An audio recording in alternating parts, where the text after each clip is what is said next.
चंदनवन के जंगल में टोनी नाम की चिड़िया राखी बनाकर बेचा करती थी। उसके राखियों का काम बहुत अच्छा चलता था, इसीलिए जंगल के सभी पक्षियां उससे जलते थे। हर दिन की तरह वह टोकरी उठाकर राखियां बेचने के लिए गई। राखियां ले लो राखियां, रंग बिरंगी राखियां ले लो, रंग बिरंगी राखियां। अरे सुंदरी बहन, बंटी भाई के लिए राखियां ले लो, बड़ी सुंदर सुंदर राखियां हैं। अरे इतना गला भी मत फाड़, इतनी अच्छी भी नहीं है तेरी राखियां। भला मैं अपने बंटी भाई को तेरी बनाई राखियां बांधूंगी? मैं तो बाजार से अच्छी वाली लेकर आऊंगी। कुछ दिन ऐसे ही बीत जाते हैं। एक दिन की बात है, टोनी चिड़िया अपने घर में राखी बना रही थी। तभी राखी बनाते समय उसके घर में आग लग जाती है। अरे बचाओ, अरे बचाओ बचाओ, मुझे घर में आग लग गई, अरे है कोई?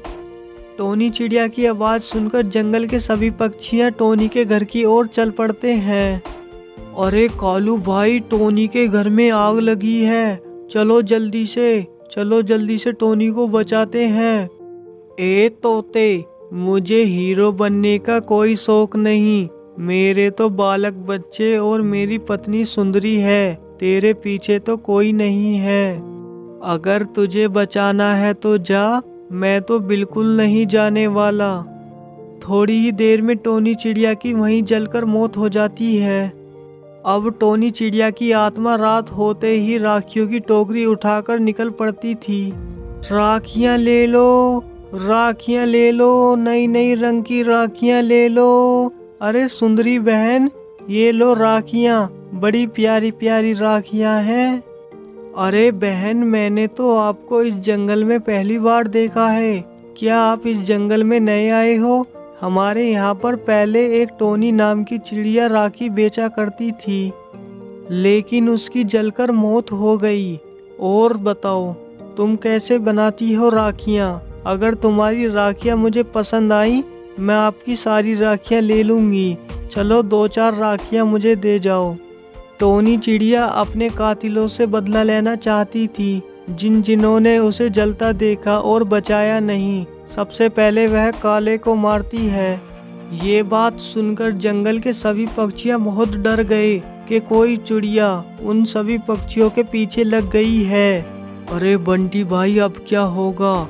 मुझे तो ऐसा लगता है अगला नंबर हमारा ही है। वह चुड़ैल चिड़िया तो पक्षियों को इस कदर मार रही है जैसे कि पिछले जन्म में हमने ही उसे मारा हो। अरे हाँ तोते, दिन पर दिन पक्षी कम होते जा रहे हैं। लगता है अगला नंबर हमारा ही है।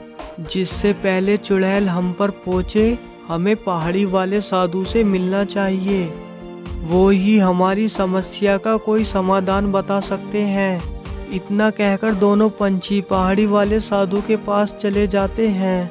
अरे साधु जी, हमारी मदद कीजिए। हमारे जंगल में एक चुड़ैल आ गई है, वो रोज एक नया पंछी मार रही है और हमें तो ये लगता है अगला नंबर हमारा ही है। हमें बचा लीजिए साधु जी। अरे बेटा, तेरे पास तेरा बाबा खड़ा है ना, तुझे घबराने की कोई ज़रूरत नहीं है। अब तू जब भी उस चुड़ैल के आमने सामने हो तो तू बस आंख बंद कर मुझे पुकारना, मैं तुरंत हाजिर हो जाऊंगा। अगले दिन वह भूतनी चिड़िया तोते को मारने के लिए राखी के बहाने जाती है। राखी ले लो। अरे भाई देखो, कितनी सुंदर सुंदर राखियाँ हैं।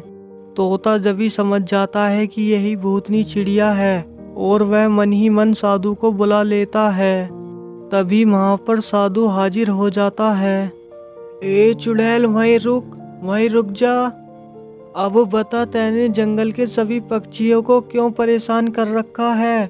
जंगल के इन मासूम पक्षियों ने तेरा क्या बिगाड़ा है जो कि तू इन्हें रोज मार रही है? अरे साधु, ये मासूम पक्षी नहीं है, ये कातिल है, कातिल। मैं वही टोनी चिड़िया हूँ जो गली चौबारे में राखियाँ बेचा करती थी, लेकिन इन दुष्ट पक्षियों ने मेरा घर जलते हुए देखा, लेकिन किसी ने बचाने की कोशिश नहीं की। अरे आप टोनी दीदी हो क्या? दीदी मैंने तो बचाने की पूरी कोशिश करी थी, लेकिन वो सुंदरी का कौवा, उसने बिल्कुल मना कर दिया था। आप मुझे माफ़ कर दीजिए, मैं आगे से इस बात को ध्यान रखूँगा। कभी भी किसी की कोई भी परेशानी होगी, मैं उसकी मदद करूँगा। तोते की इतनी बात सुनकर टोनी चिड़िया वहाँ से गायब हो जाती है।